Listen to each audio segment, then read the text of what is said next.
দেখুন বন্ধুরা, শরবতটা কিন্তু আমার পুরো একদম পারফেক্ট ভাবে হয়ে গেছে। দেখুন কিছু টুকরো করে কেটে রাখা আগে থেকে তরমুজটা দিয়ে দিচ্ছি।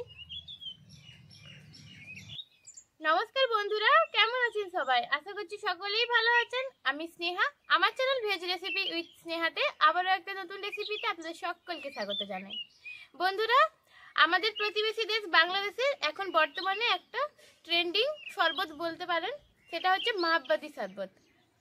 মাহাব্বত শরবত তৈরি করার জন্য রুয়াবজা কিন্তু অবশ্যই প্রয়োজন, কিন্তু রুয়াবজা ছাড়াও কি করে একদম পারফেক্ট স্বাদের মাহাব্বত শরবত তৈরি করতে হয় সেই রেসিপিটাই আজ আমি আপনাদের সঙ্গে শেয়ার করব। তাহলে চলুন বন্ধুরা, আপনারা প্লিজ পুরো ভিডিওটি স্কিপ না করে দেখতে থাকুন। বন্ধুরা, সবার প্রথমে আমি তরমুজটা কেটে নেব।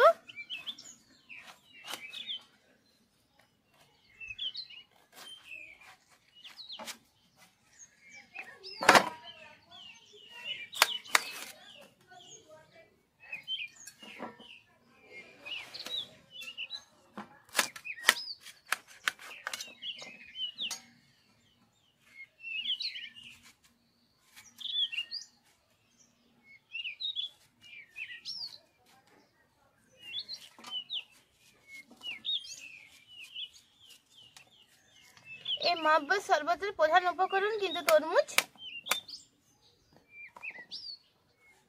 এরকম ভাবে তরমুজটাকে টুকরো টুকরো করে কেটে নিতে হবে।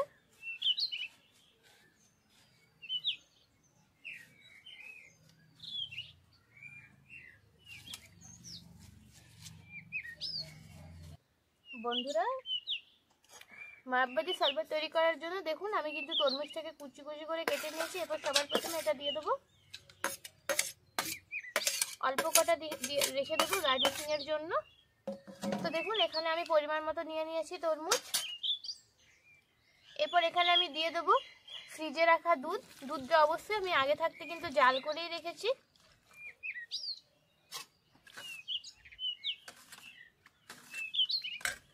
এরপর এখানে দেবো পরিমাণ মতো চিনি।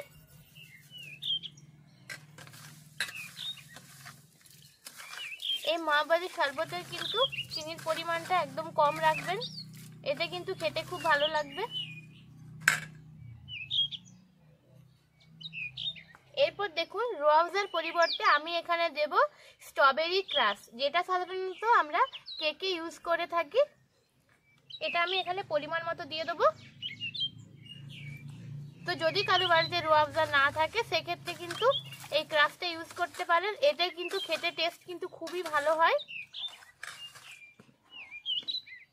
এরপর এখানে দেবো কয়েকটা কিউব বরফ।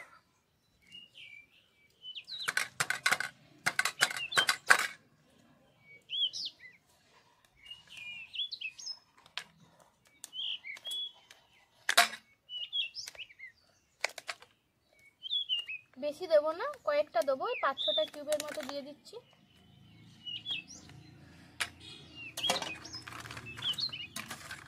এরপর এটা বেশ কিছুক্ষণের জন্য আমি একটু নাড়িয়ে নেব। চিনিটা যতক্ষণ না গলবে ততক্ষণ পর্যন্ত কিন্তু নাড়াতে থাকতে হবে।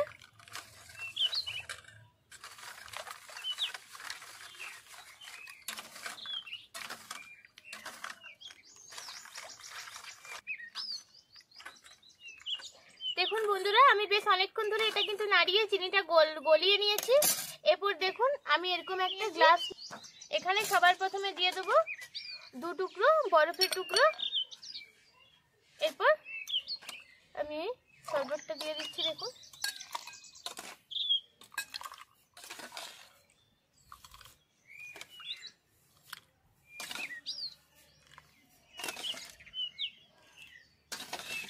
দেখুন বন্ধুরা, শরবতটা কিন্তু আমার পুরো একদম পারফেক্ট ভাবে হয়ে গেছে। দেখুন কতটা সুন্দর লাগছে দেখুন, আর কালারটাও কিন্তু খুবই সুন্দর এসছে। ওপর থেকে গার্নিশিং এর জন্য আমি কিছু টুকরো করে কেটে রাখা আগে থেকে তরমুজটা দিয়ে দিচ্ছি। তো দেখুন বন্ধুরা, এটা কিন্তু আমার একদম তৈরি হয়ে গেছে। লাস্টে আমি একটা স্ট্র দিয়ে দিচ্ছি। দেখুন এটা কিন্তু আমার একদম তৈরি হয়ে গেছে। তো বন্ধুরা, এরপর এটা খেয়ে জানাবো কেমন হয়েছে খেতে। দেখুন বন্ধুরা, আমার এই মাহাব্বতি শরবতটা কিন্তু একদম তৈরি হয়ে গেছে। তো দেখুন আমি খেয়ে জানাচ্ছি।